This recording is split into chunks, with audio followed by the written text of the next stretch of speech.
గజాననం భూతగణాదిసేవితం కపిత్తజంబూఫలచారుభక్షణం ఉమాసుతం శోక వినాశకారణం నమామి విఘ్నేశ్వర పాద పంకజం. చూస్తున్నటువంటి ప్రేక్షకులకు స్వాగతం.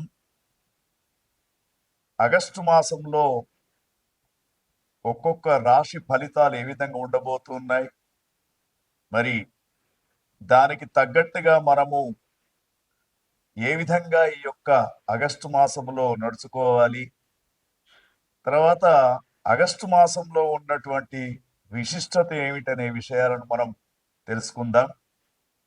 ముఖ్యంగా ఇది మనకు జూలై 25వ తేదీ నుండి ఆగస్టు 23వ తేదీ దాకా తెలుగు నెలలలో శ్రావణ మాసం అని చెప్పేసి పేరు. శ్రవణ నక్షత్రం పౌర్ణమి రోజున ఉంది కాబట్టి దీనికి శ్రావణ మాసం అనే పేరు వచ్చింది.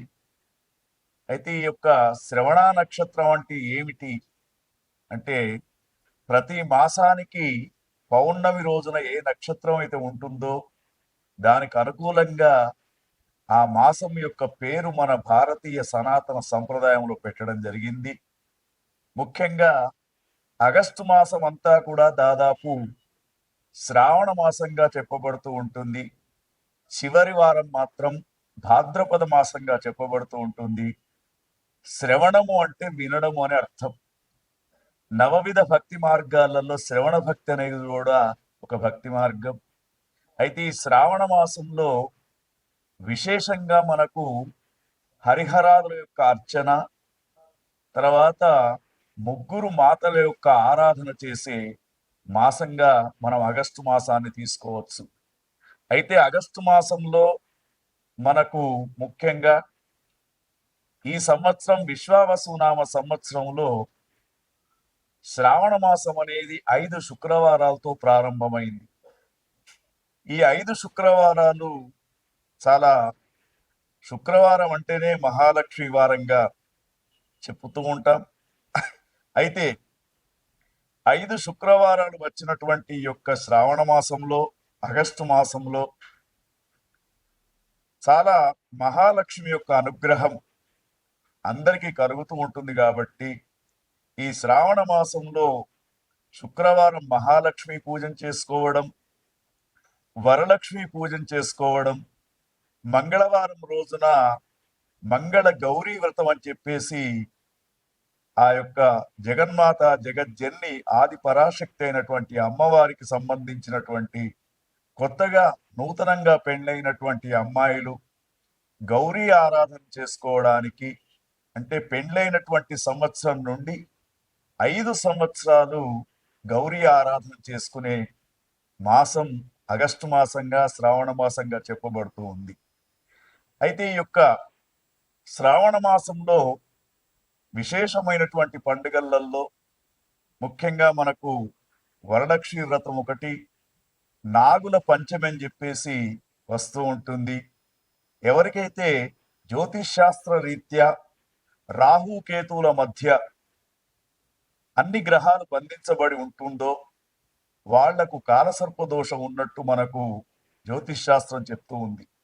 ఈ కాలసర్పదోషం ఉన్నటువంటి వారు ముఖ్యంగా నాగుల పంచమి రోజున పుట్టలో పాలు పోయడం, నాగ ఆరాధన చేయడం అనేది విశేషంగా మనం ఆగస్టు మాసంలోనే చేస్తూ ఉంటాం. తర్వాత మరొక పండుగ వరలక్ష్మి వ్రతం అంటాం. ఈ వరలక్ష్మి వ్రతం ఏమిటంటే, మనకు సిద్ధలక్ష్మి, మోక్షలక్ష్మి, జయలక్ష్మి, సరస్వతి, శ్రీలక్ష్మి, వరలక్ష్మిశ్చ ప్రసన్న మమ సర్వదా అని చెప్పేసి, వరలక్ష్మి అంటే వరాలను ఇచ్చే లక్ష్మీమాతగా చెప్తూ ఉంటారు. ఎవరెవరికి అష్టలక్ష్మి స్వరూపంతో ఉన్నటువంటి అమ్మవారి యొక్క ఆరాధన చేయడం, కొంతమందికి ధాన్యలక్ష్మి కావాలి, కొంతమందికి విద్యాలక్ష్మి కావాలి, కొంతమందికి ధైర్యలక్ష్మి కావాలి, కొంతమందికి సంతాన లక్ష్మి కావాలి. ఇట్లా 8 స్వరూపాల్లో ఉన్నటువంటి లక్ష్మీమాత అనుగ్రహం పొందడానికి విశేషమైనటువంటి వ్రతమే వరలక్ష్మి వ్రతంగా చెప్తూ ఉంటారు. అది ఆగస్టు 8వ తేదీన ఎవరికైతే గురుబలం చక్కగా లేదో, ఎవరికైతే వ్యాపారం చక్కగా నడవడం లేదో వారి యొక్క భార్యలు తప్పకుండా వరలక్ష్మి వ్రతాన్ని చేసుకుంటే వ్యాపార వృద్ధి, ధనము, ఆదాయం ఇవన్నీ కూడా లభించే అవకాశం ఉంది.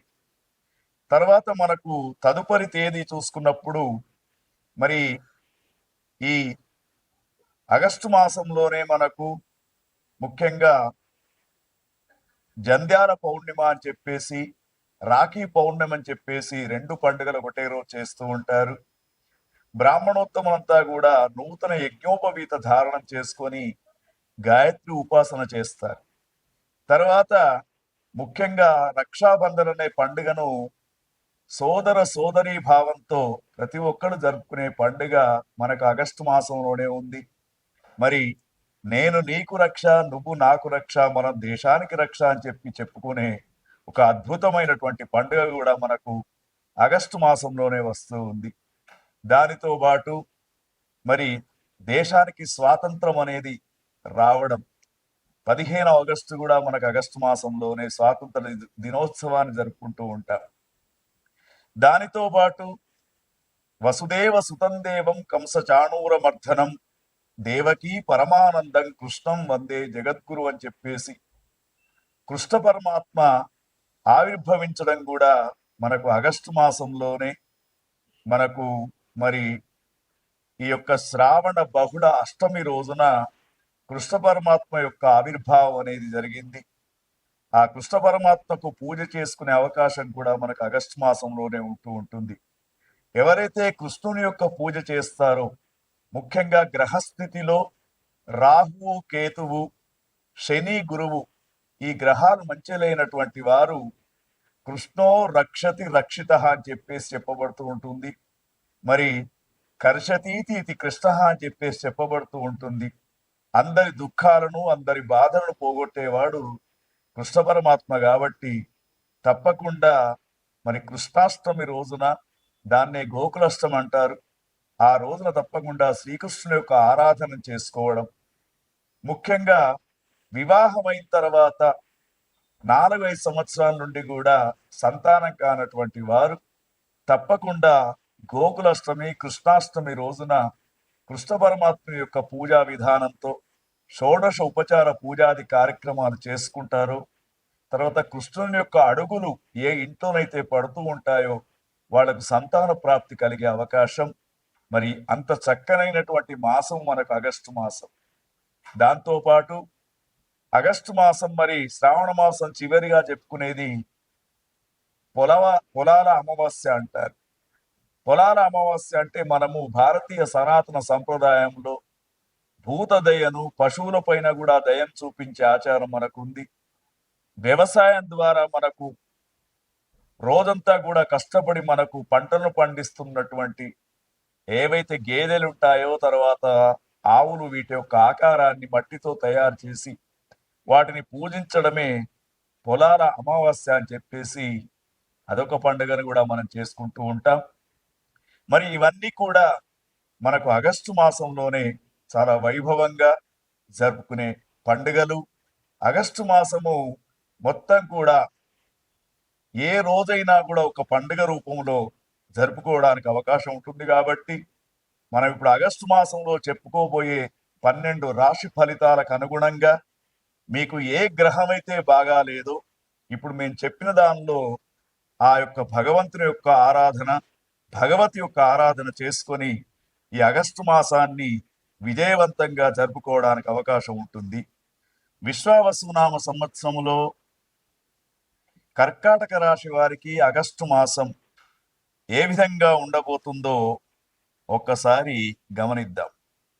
కర్కాటక రాశి వారికి ఈ ఆగస్టు మాసంలో గ్రహస్థితి రవి అనుకూలంగా లేడు, 1-2 స్థానాలలో ఉంటాడు.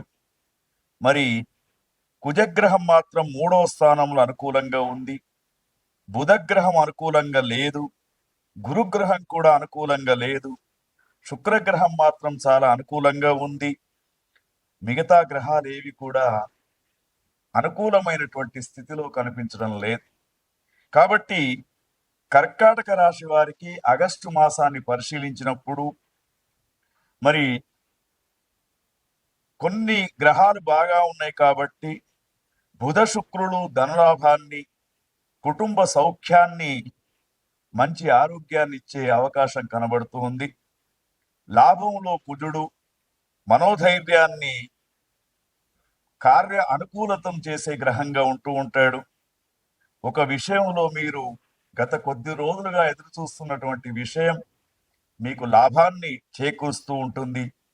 సాహసోపేతమైనటువంటి మార్గాలను అన్వేషిస్తూ ఉంటారు. రాజకీయ రంగంలో ఉన్నటువంటి వారికి కొంతవరకు మరి విమర్శలు తప్పవు. కానీ ఆ విమర్శలు మీ యొక్క అభివృద్ధికి కారకాలు అవుతాయి. కాబట్టి ఎన్ని విమర్శలు వచ్చినా కూడా ముందస్తు ప్రణాళిక ద్వారా మరి రాబోతున్నటువంటి స్థానిక ఎన్నికలలో కూడా మీరు పోటీ చేసే అవకాశం ఉంటుంది. ధైర్యంతో ముందుకు వెళ్ళండి. తర్వాత ముఖ్యంగా మీరు ఈ ఆగస్టు మాసంలో వస్తున్నటువంటి శ్రీకృష్ణ పరమాత్మ యొక్క జననోత్సవ కార్యక్రమాల్లో పాల్గొనండి. కృష్ణ పరమాత్మకు చక్కగా పూజాది కార్యక్రమాలు చేసుకోండి. అదేవిధంగా సూర్య నమస్కారాలు కూడా ప్రతిరోజు చేయడం మీకు శ్రేయస్కరంగా చెప్పవచ్చు.